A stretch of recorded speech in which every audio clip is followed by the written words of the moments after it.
के कार्यक्रम की शुरुआत जो है जोरदार तालियों से करते हैं।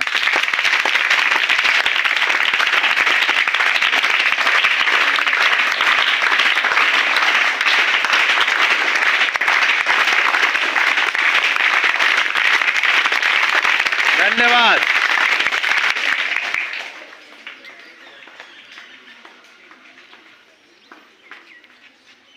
नमस्कार। आज शनिवार है। आज सुरक्षित शनिवार है। आज सुरक्षित शनिवार पर हम लोग यह जानेंगे कि नाव दुर्घटना यात्री करते समय हमें कौन कौन से सावधानियों को ध्यान में रखना चाहिए। नाव चलने से पहले हमें ये ध्यान देना चाहिए कि सफ़ेद पट्टी डूबा तो नहीं है। किसी भी स्थिति में हमें नाव पे ओवरलोड नहीं देना चाहिए। यदि नाव पे कोई जानवर यात्रा कर रहा है तो हमें उस नाव पे यात्रा नहीं करना चाहिए, हमारे लिए बहुत खतरा हो सकता है। हम लोग को नाव तेज गति से नहीं चलाना चाहिए। जब तेज गति से आधी तूफान या बारिश हो रही हो तो नाव की यात्रा नहीं करनी चाहिए। अगर आप किसी गहरे नदी या तालाब में गिर गए हैं तो उस समय हमें चिल्लाना चाहिए और कपड़े उछालना चाहिए और कपड़े लहराना चाहिए और पानी उछालना चाहिए। नाव पर यात्रा करना चाहिए तो कभी भी शांत बैठ कर करना चाहिए, उछल कूद ना करें। जब खराब मौसम हो या तेज आंधी तूफान वर्षा हो तो हमें नाव की यात्रा नहीं करनी चाहिए। सूर्योदय के पहले और सूर्यास्त के बाद नाव की यात्रा नहीं करनी चाहिए। नाविक के ऊपर किसी प्रकार का दबाव नहीं देना चाहिए। नाव की यात्रा करते समय हमें यह ध्यान में रखना चाहिए कि नाविक प्रशिक्षित है कि नहीं। कि बच्चे को यात्रा नहीं करनी। बच्चों को नाव के पास नहीं खेलना चाहिए और तालाब के पास। जीवन रक्षा के लिए लाइफ जैकेट, लाइफ बॉन्स एवं प्राथमिक उपचार रखना चाहिए। रस्सी।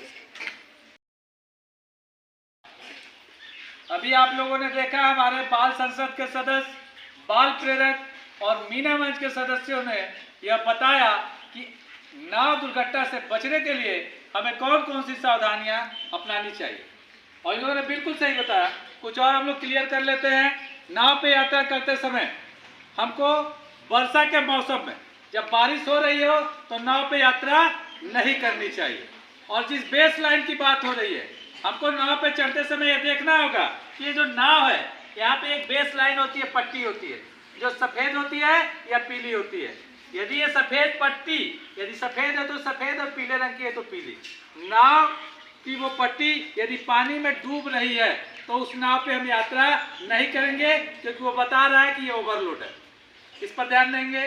दूसरी चीज कि मवेशी जिस नाव पे है, जिस नाव पे भी मवेशी है उस पर हम लोग यात्रा बिल्कुल ही नहीं करेंगे।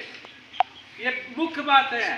बारिश के समय में नाव पे हमको नहीं जाना है। साथ ही हमको ये भी देखना होगा कि जिस नाव पे हम लोग यात्रा कर रहे हैं वो नाव क्षतिग्रस्त तो नहीं है। कभी कभी कोई नाव जो है टूटी फूटी रहती है और आप देखते हैं कुछ लोग उसका पानी निकालते रहते हैं, तो इसका ध्यान देना है कि टूटी फूटी तो नहीं है। यदि उस प्रकार की नाव है तो उसमें भी यात्रा नहीं करनी चाहिए। और इन सब चीज़ों का खास ध्यान रखना चाहिए। नाविक प्रशिक्षित है कि नहीं, आपके पास जो लाइफ जैकेट वगैरह है उस नाव पे है कि नहीं, और नाव पे यात्रा करते समय या कहीं बाढ़ ओढ़ में फंसे हैं तो हमारे पास टार्च, रस्सी, माचिस, ये सारी चीज़ें प्राथमिक किट होनी चाहिए जिससे हम कभी फंसते हैं तो बचा जा सके। और छोटे बच्चे किसी भी परिस्थिति में अपने अभिभावक के बिना किसी भी नाव यात्रा में नदी, पोखरे या तालाब के पास नहीं जाएंगे। इसका खास ध्यान रखेंगे। अभी तक तो हम लोगों ने ये देखा। अब